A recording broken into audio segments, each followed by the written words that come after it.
Hey everybody, I hope everybody's having a good day today. Today is April 3rd, 2018, and today marks the 10-year anniversary from when my life got turned upside down, or so I thought. On April 3rd of 2008, I went into the hospital in Houston, Texas to have a procedure performed on my neck. I was told it would take an hour and a half or 2 hours, and that after this procedure I would be able to return to work in about 2 weeks. 9 hours later, I woke up and my world was turned upside down. I had had a stroke during surgery and the left side of my body was paralyzed and I couldn't swallow without getting choked. My tongue didn't work. I couldn't speak right. Everything was wrong. I woke up to this nightmare. I felt like I was in a body that wouldn't listen to my mind and wouldn't do what my mind would tell it to do. It was horrible. And today marks that anniversary. You know, for years up until that point, I'd had lots and lots of disappointments in life. Heartbreaks, loss.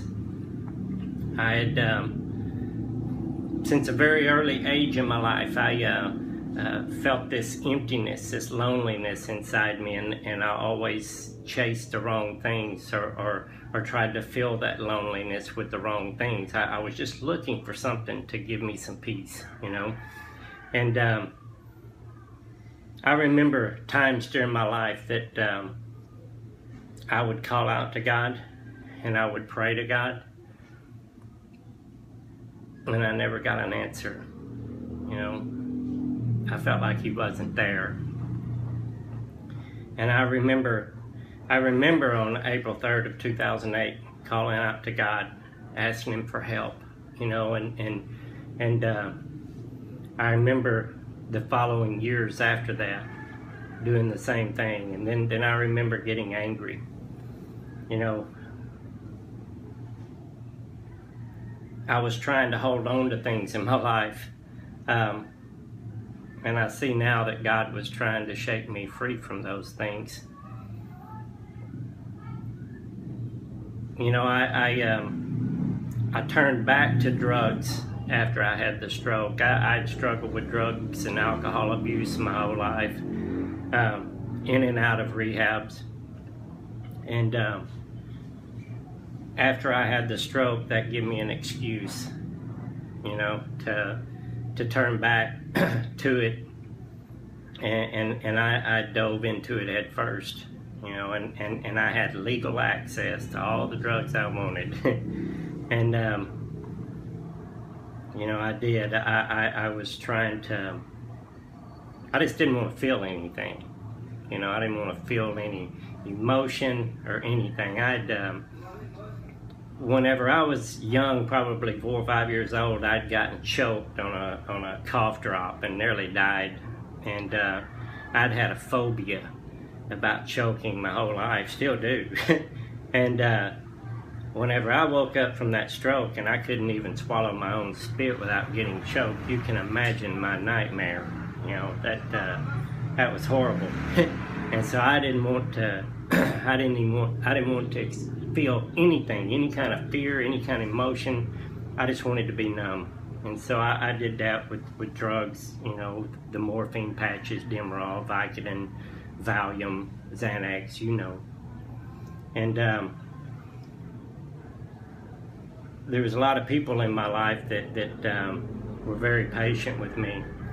At the time, I thought they were being mean to me, and you know, I don't blame those people now for pushing me out of their lives. You know, because I was an out of control child.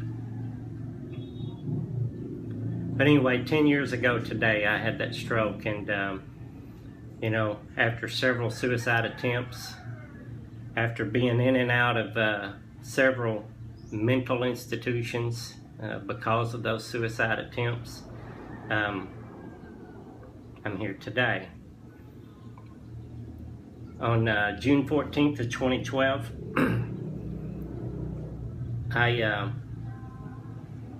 I'd reached a breaking point in my life. I'd realized that I remember 2 or 3 weeks prior to June 14th, 2012, I'd been trying to get stronger drugs because the pills and things weren't doing it.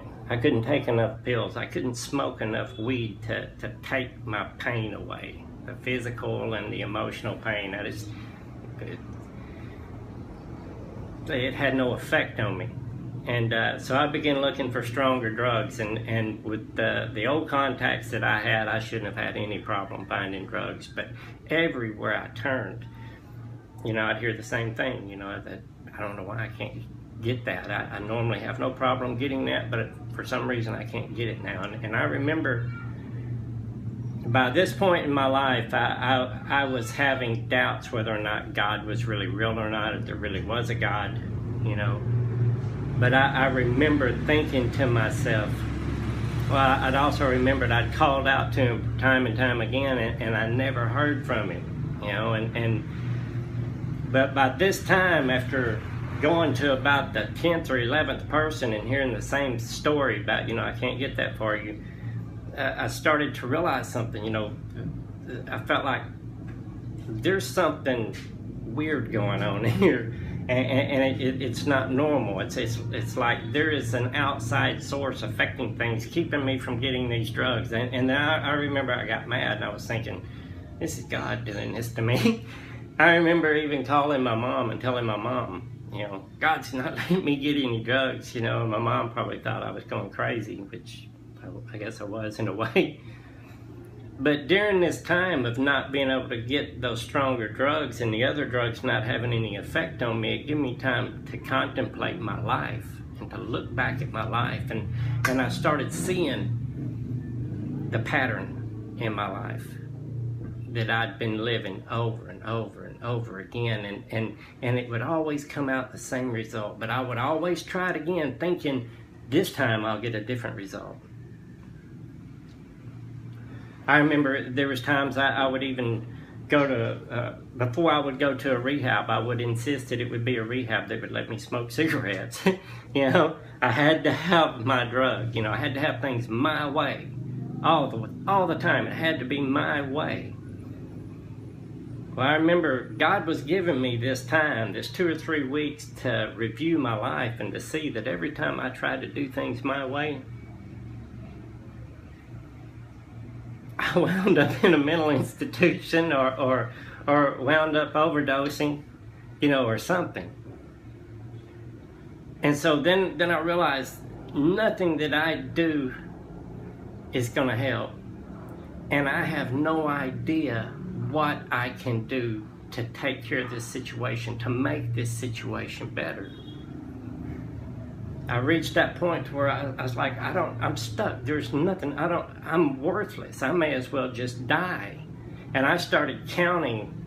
I started figuring out, the years I'd lost due to drug and alcohol abuse and things like that. And I started thinking about how many years I might have left to live. And I started thinking about how many pills I was taking a day, how many cigarettes I was smoking a day, how many joints I was smoking a day. And I started putting that to numbers, and days in a year, and adding all these things together, and I was like, this is what my life is. This is what my life is. I can measure it, what my life is, what I'm going to be doing. And I realized there's nothing I can do. I was broken, and at that moment, whenever I was totally broke and give up and knew there was nothing I could do, I heard a literal voice. Some people say you're crazy. I heard a literal voice that come from deep within me, but I heard this voice, and it wasn't me. And it said, call out to Jesus. I remember thinking at first I'd lost my mind, or all these years of drugs and alcohol had taken its toll. But I answered and I said, if you'll take this from me, this struggle, But I wanted to be free of these addictions. I wanted to be free of all of it. But I wanted to have it taken away from me. You know, this inner pain that I had, this loneliness that I had, all this thing that I had. And that's when I was wrapped in his love. Immediately it felt like God stepped down from heaven and gave me a hug. And it's been like that every day since. The first time in my life that loneliness was taken away, that emptiness was taken away, the desire for those drugs was gone, because the reason I desired those drugs all along in the first place was because of the loneliness and the emptiness. And for the first time in my life, I had direction. For the first time in my life, I had a real reason to live, that life was more than what we're seeing here. You know, most of us are blinded by this world and what this world has to offer.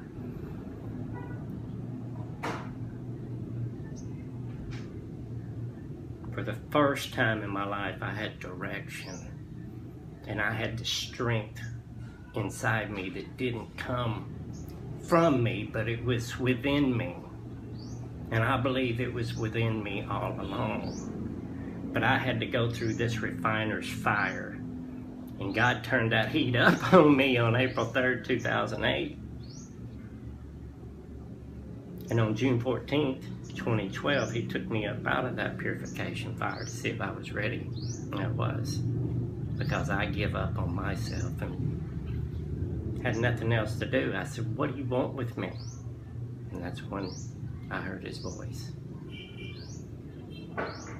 All those years I'd called out to God and I never got an answer. He was there, he was hearing me, but he was letting that fire do its work on me.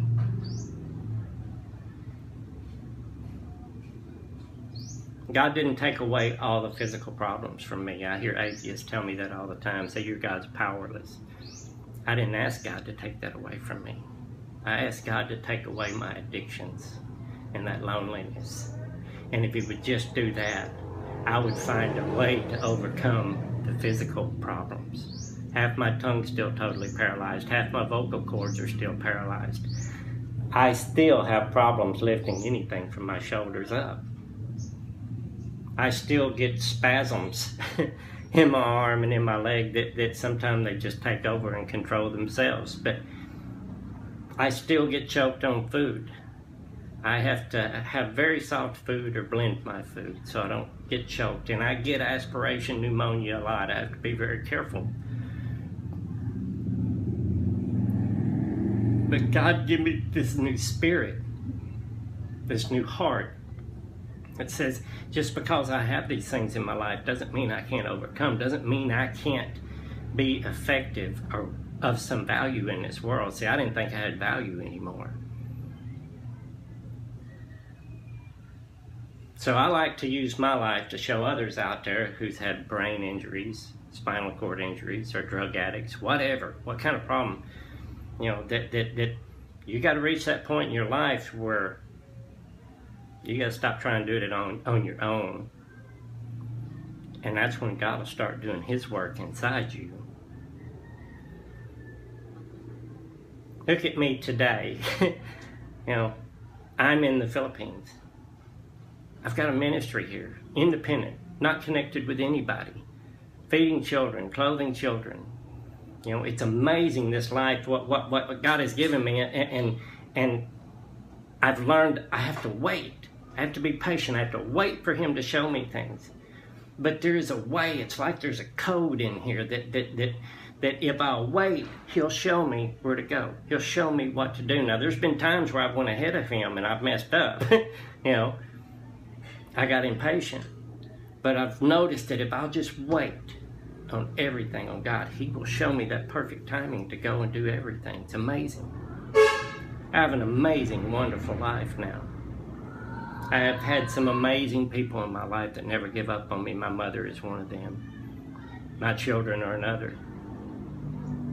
But praise be to God, our Savior, our Lord, Jesus Christ, who never give up on me. And today gives me the strength that I have. I hope I inspired you all. Love you all. God bless.